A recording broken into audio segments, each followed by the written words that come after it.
Hello, I'm Al Duncombe. I'm the Theatre Development Officer for the Toole Theatre, North Wycombe in Lincolnshire, which is a small performing arts venue seating around 200 people. I'm currently working on a commissioning project with two other Lincolnshire One Venues, the Sleaford Arts Centre and LOV Riverhead Theatre, to commission and produce a piece of original children's theatre for our audiences at the three venues. We began work on the project earlier this year, around about April time, sat around the table and discussed what we'd like to see the venues stage.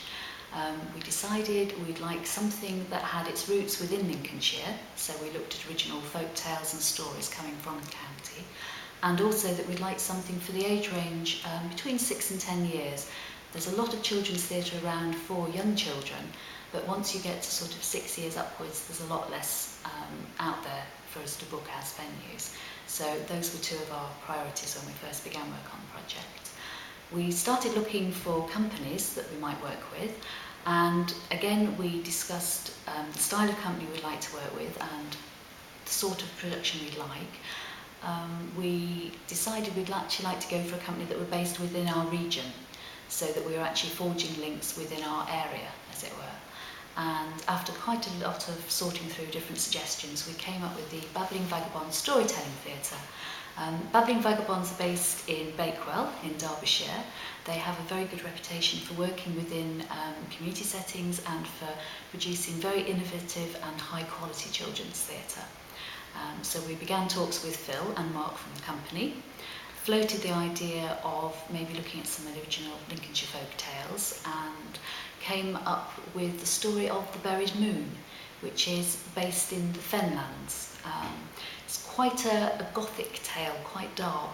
It's about the Moon Maiden who looks down on the fens and sees that they're haunted or inhabited by lots of boggles and willow-wikes and nasty creatures that come out at night when it's dark. And the Moon Maiden comes down to the fens and is actually captured.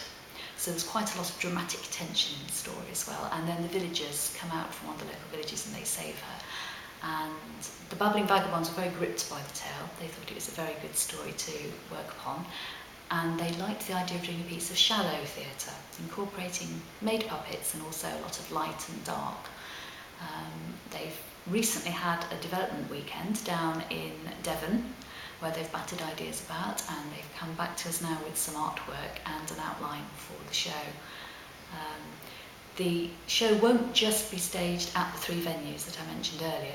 It will also go out to other Lincolnshire One venues who will buy it in for their children's theatre seasons. So we'll also be working closely with the South Holland Arts Centre, with Trinity Arts Centre and with Grantham Arts Centre. And each one of those venues will have the chance to buy the show and also to take workshops associated.